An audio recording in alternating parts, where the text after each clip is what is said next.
Hello everyone, today we're going to be proving the correctness of RSA. So before we start, let's do a quick overview of what RSA actually is. So we denote RSA as like a message encoding and decoding scheme, where one person, we usually denote it as Alice, is trying to send a message to another person, whom we denote as B, usually, stands for Bob, and this message is usually denoted as X. And if the reason we use RSA in the first place is because if Alice is trying to send a message to Bob, someone can intercept this message X. We denote it as E or Eve.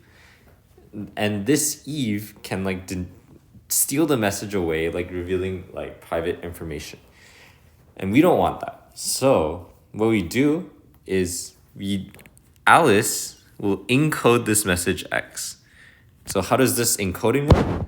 So Bob tells the world that he has a public key, something known as the exponent E and the number N. So once he tells the world that, oh, this is my public key,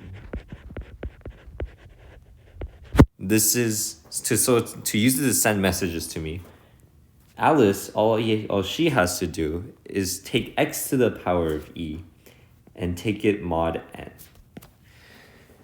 And this way, Eve doesn't know what the message X is anymore. So even if she steals it, she doesn't gain any information.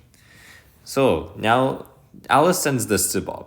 And Bob also has something called a private key.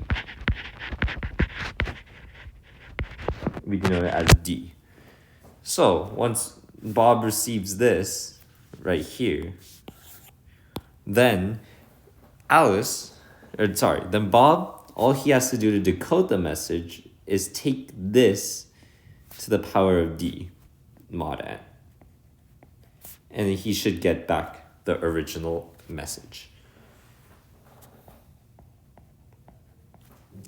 So in order to make this scheme work, what should we choose E and D, and why does it work?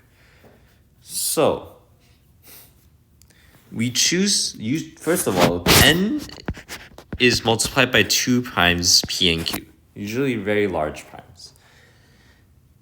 Then proving RSA works is we choose E that's relatively prime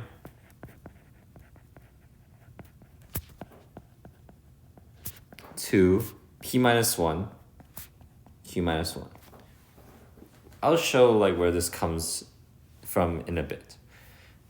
And D, since we're trying to undo kind of the effects of E right here, we use D to take the inverse of E,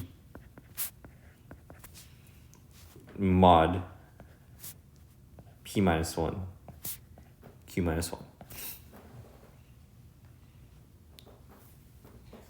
Now all we have to show to prove that RSA works is given D, that is this right here, you want to show that X to the E to the D is equal to X mod N for all X in the range of 0 to N minus 1, right? So then, to prove this, we can manipulate this expression to something that we know. So right now we don't know if this is true. So what we do is we subtract both sides by X. And we get something that is congruent to 0 mod N. Then we can write X to the E to the D. This is equal to X to the 1 plus P minus 1, Q minus 1, K, minus X mod N. You might be wondering where this comes from. So that's going to be coming from the fact that this statement is true. So that means D is going to be some E inverse plus K times P minus 1, Q minus 1 for some constant K. Because it is E to the inverse more than a multiple of P minus 1 times Q minus 1. So if we multiply this by E, let's just say we multiply by E after on both sides, then we get this expression right here. This is equal to 1 plus KE P minus 1 Q minus 1. Except in this case, KE can be represented as K because K is just any integer. And we still know that it's going to be a multiple of P minus 1 times Q minus 1, despite us multiplying, because multiplication is closed. So once we substitute this into here, then we can write this expression here as x to the power of P minus 1 Q minus 1 K minus 1 mod n. And the reason we, again, as I said earlier, P minus 1 and Q minus 1, this kind of looks like the format of Fermat's little theorem. And we also have a minus 1 here, which makes it perfect for us to work with. So let me just denote that this is congruent to 0 mod n. We're just carrying it over from over here. Then we can split this into two cases. Case 1 is when x mod p, again, p, since it's divisible by n, because p times q is n, all we have to do is prove that this statement right here is divisible by both p and q. It's easier to do that than saying, let's divide it by n. So then x mod p, if x mod p is 0, in other words, x is divisible by p, then we simply know that any multiple of, since x is divisible by p, you know that this outside term here is going to be a multiple of p. So then we know that this entire statement is also a multiple of p. Entire statement divisible by p. Then case 2, to cover the rest of the cases, it's when x mod p, x is not divisible by p. So then we take a look at this inner term. So then we know that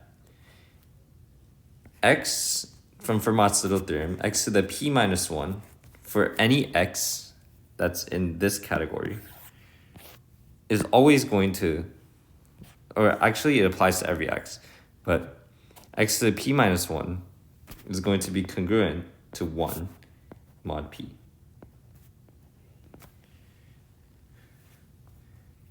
Then, since we know that this statement right here has the form that we exactly wanted in,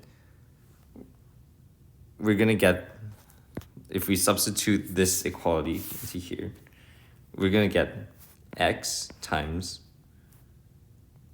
1 to the power of q minus 1 k minus 1 mod p. Notice how we changed the mod n to mod p, in this case because we wanted to prove that this is both divisible by mod, is incongruent to 0 mod p and mod q. So then this statement here is equal to x times 0, or 0, which means that it is divisible by p. We have a similar argument because we could have just said this P was Q without loss of generality. Because P and Q are both prime. So then this statement is divisible by both P and Q.